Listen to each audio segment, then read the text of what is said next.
I'm Coach Walker, and I'm here today with Reid, Chappy, and Davis. They are the stable.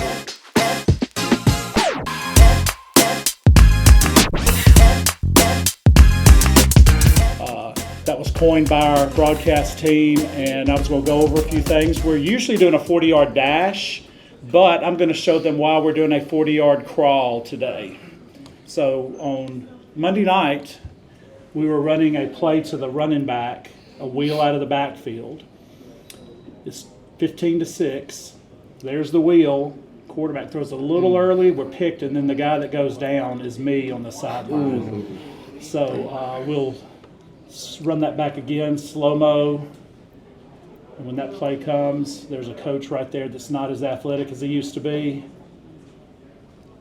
And he gets walloped in the knee. So I appreciate y'all sitting with me today because the knee brace is right here, and I've already gotten therapy today. If you'll take a look, it's not in good shape. So possibly a grade 2 MCL. So we've got the best trainers in the world that take care of y'all, and they're going to take care of me.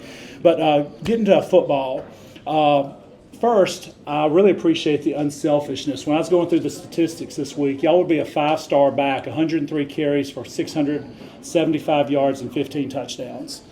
So the first question is, who is bringing this unselfishness? Who's the leader of this pack that y'all play selfless? So that doesn't always happen. It's always about me in today's society, but how have y'all become selfless and become the best back with 3 guys? Yeah, well, I feel like we just play for each other, and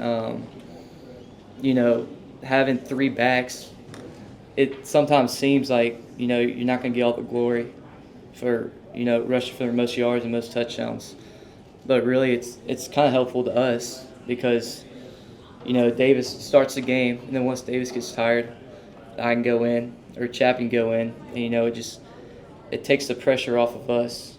And I think that allows us to just be better, and we go in, we get the most out of our reps. Okay. So. And going to you, you're the senior, the leader coming in. I should get 20 touches, but you allow the game to happen. Well, I think Coach Corey really allows us to see what parts of our game that we can help the team with. So I think he just allows me to understand there's some things you can do, some things they're better, some things I'm better at. So main thing is Coach Corey just allowing us to know what we can do. What your role is. Yeah. All right, what about you, Chappy? Well, like what he said, it's pretty much Coach Corey just showing us all our different aspects that one of us can bring to the game. Reid's very shifty and Davis is fast, and then I'm just the power back.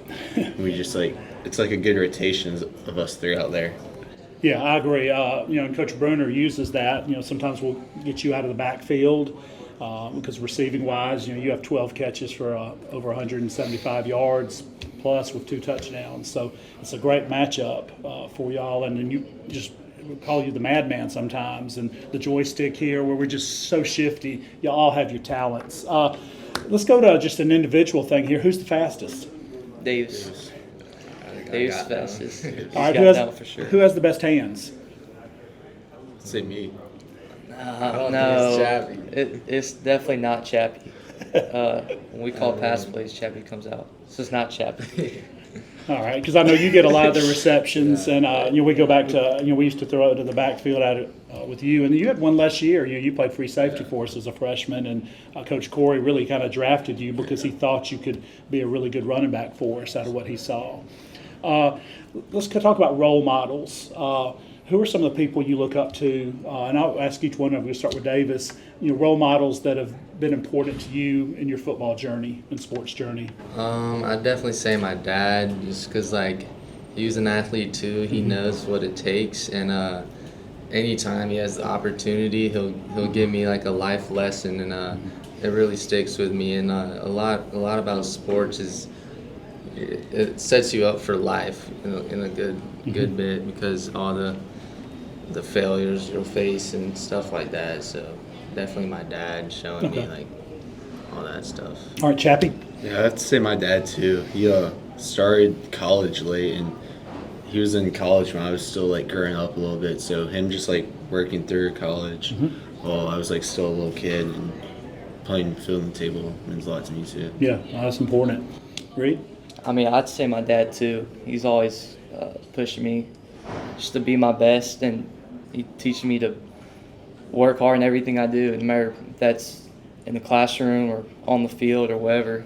So, and he just sets a really good example for me at home. Okay. To lead the That's family, good. and so yeah, I'd say my dad. All right, something fun.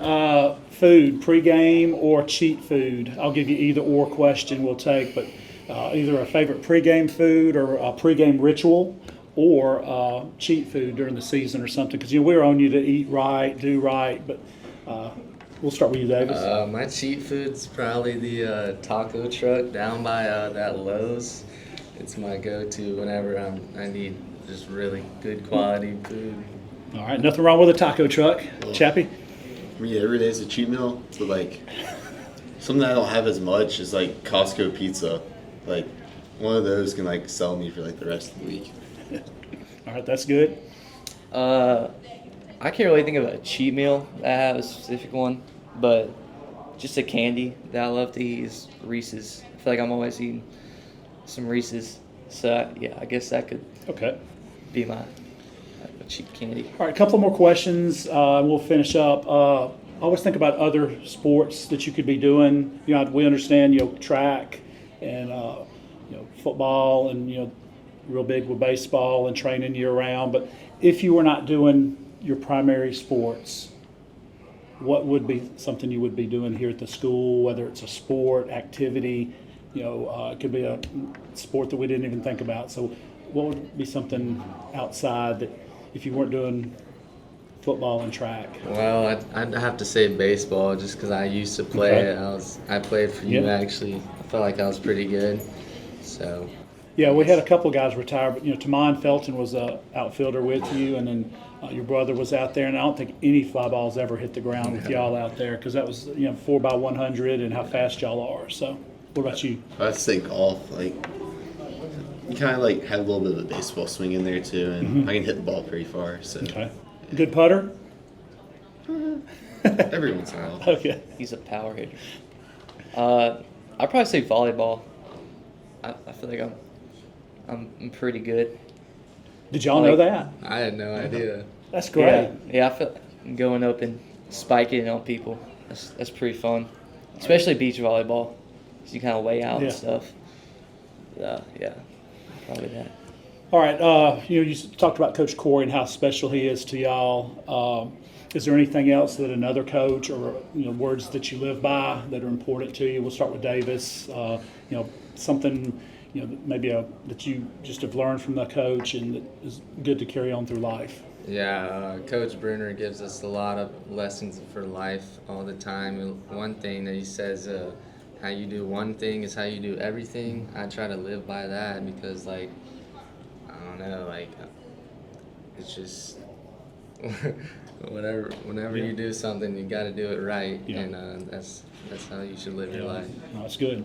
I'd say KV because when I was a freshman, I was playing JV and we'd practice in varsity for baseball, and I would always get in my head so much when I would mess up, and him telling me so what about after error or something, just kind of helped me move on with my life. Yeah, that's good. Yeah, I feel like Coach Bruner gives us a lot of good advice. And I mean, just today he was talking about how, when just in the Mountainburg game, I didn't go the way we wanted to go, obviously, but he was just like, you can't let that affect your practices, and you just gotta move on from it. But yeah, I mean, he's a great coach. I love Coach Bruner. Yeah. No, and those are important lessons to learn, like being able to move on in life. I know Coach Bob Newton, one of the things was, it wasn't grammatically correct, but he'd say, do right.